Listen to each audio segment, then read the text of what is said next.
Hai, berjumpa lagi dan masih mengulas alur cerita film Bluebird Day. Sudah di episode 6 nih, pasti semakin seru.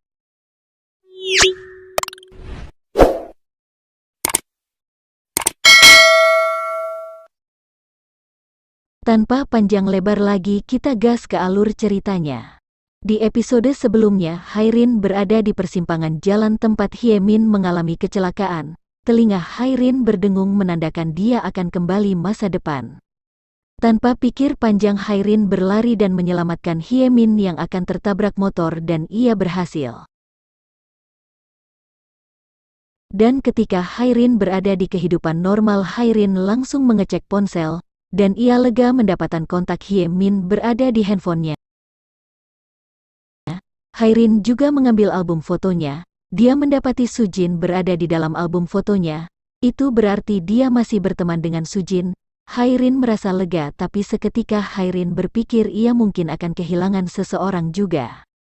Hairin pun mengecek kontak Seo Jun di handphonenya, dan ternyata benar Seo Jun tidak berada di daftar kontaknya. Di sini Hairin marah, putus asa dan sangat sedih. Jelas-jelas dia sudah menyelamatkan Ji Seo, tapi kenapa akhirnya seperti ini? Scene berpindah di kafe milik Hyemin. Hairin bertemu dengan Eng Seong. Hairin meminta Eng Seong membantunya dengan cara menyerahkan berkas kematian Ji Seo. Awalnya Eng Seong mengkhawatirkan Hairin, karena dia takut berkas kematian Ji Seo itu bukan untuk menyelesaikan teka-teki kematian Ji Seo, tapi malah membuka luka lama Hairin. Dan di sini Hairin meyakinkan Eng Seong bahwa ia akan baik-baik saja. Dan Eng Seong berpesan Hairin tidak boleh putus asa seperti dulu lagi. Hairin mengiyakannya, dan Eng Seong menyerahkan data investigasi kematian Ji Seo. Saat itu angka kematian remaja bunuh diri sangat tinggi sehingga polisi tidak menginvestigasi secara mendalam kasus Ji Seo itu. Terlebih lagi pihak keluarga Ji Seo tidak mengizinkan tubuh Jin Seo diautopsi. Akhirnya kejaksaan menutup kasus ini. Hairin melihat berkas kematian Ji Seo dan mendapati pesan dari handphone Ji Seo. Berakhir Ji Seo menerima pesan dari Oh Harin. Padahal saat itu Hairin yakin akhir dari pesan Ji Seo itu mengirim pesan padanya, dan dia langsung bergegas ke ruang fotografi tanpa membalas pesannya. Lah kok begitu ya? Terus siapa yang mengirim pesan itu kalau bukan Hairin? Hairin meminta izin ke Eng Seong untuk membawa berkas kematian Ji Seo untuk dilihat ulang di rumah. Eng Seong mengiyakannya. Di sini Hairin menyanyikan perihal ponsel milik Ji Seo, apakah ada hal semacam foto atau sejenisnya, mungkin ada terfoto sesuatu, dan Kak Eng Seong menggelengkan kepalanya karena data di ponsel sudah tercatat di berkas kematian Ji Seo itu. Hyemin mendengar pembicaraan Hairin dan Kak Eun. Hyemin menyarankan Hairin meminjam ponsel Ji Seo kepada ibunya, karena ibunya masih menyimpan semua barang milik Ji Seo. Scene berganti saat Hairin bertemu dengan ibu Ji Seo dan ia menyerahkan barang-barang milik Ji Seo termasuk ponsel Ji Seo itu kepada Hairin. Setelah kematian Ji Seo, ibunya tidak pernah menyentuh barang-barang Ji Seo lagi, jadi ia tidak bisa memastikan apakah ponsel Ji Seo itu masih berfungsi atau tidak. Dan ia bahagia karena bertemu dengan Hairin, karena Hairin orang yang pertama dan terakhir yang diceritakan Ji Seo kepadanya. Saat itu saat makan malam, Ji Seo menceritakan tentang Hairin dengan perasaan yang sangat bersemangat dan bahagia. Scene berganti di kamar Hairin. Ia berusaha menyalakan kembali ponsel Ji Seo yang mati.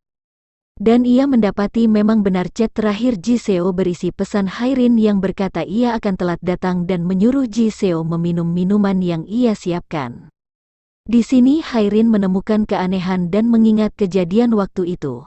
Saat ia bergegas menemui Ji Seo di ruang fotografi. Tapi di perjalanan ada siswi yang memanggilnya. Ia menyampaikan pesan dari wali kelas yang menyuruh Hairin menemuinya. Seketika Hairin menemui wali kelasnya. Tapi di sini bapak wali kelas berbicara tidak memanggilnya. Seketika Hairin berlari menemui Ji Seo di ruang fotografi, dan Hairin mengingat kembali kapan ia memberi minum Ji Seo tetapi tetap tidak ingat. Di sana ia terus mencari kejanggalan demi kejanggalan tentang kematian Ji Seo, dimulai dari keluarga yang menolak autopsi, menutup kasus dengan alasan bunuh diri, Catatan pesan singkat Hairin yang dikirim terakhir kali. Apa Hairin yang memberi minum Jiseo? Dan yang paling janggal, tidak ada bekas luka ragu saat melakukan bunuh diri. Hairin berpikir Jiseo menyayat nadinya tanpa ragu. Karena semakin mengganggu pikirannya, Hairin memutuskan kembali ke masa lalu lagi untuk memastikan kejadian yang sebenarnya terjadi saat itu dengan mata kepalanya sendiri, dan ia sekali lagi membakar foto yang ditinggalkan Jiseo. Saat membuka mata, Hairin konyol sedang dihukum untuk menjadi model patung Liberty karena tidak membawa perlengkapan melukis. Scene berganti saat Hairin melihat pertandingan basket Jiseo dengan teman-temannya itu. Di sini Hairin melihat Kim Oh Shin sedang ikut bermain dengan Jiseo. Hairin teringat orang ini yang dibicarakan Eng Seong. Ia membeci Jiseo secara sepihak karena Jiseo terlalu baik pada semua orang.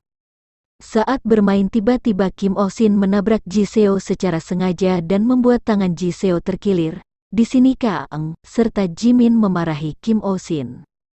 Hairin marah dengan sangat marah sejadi-jadinya. Ia memarahi Jiseo karena tidak bisa menjaga dirinya sendiri. Saking khawatirnya sikap Hairin saat itu, ia bergegas membawa Jiseo ke UKS untuk diobati. Hairin menyadari karena tangan kiri Jiseo yang terluka dan Jiseo itu kidal. Bagaimana tangan kiri yang cedera bisa menyayat pergelangan tangan, tapi di berkas tertulis tidak ada bekas luka ragu. Di sini Hairin menarik kesimpulan Jiseo tidak bunuh diri.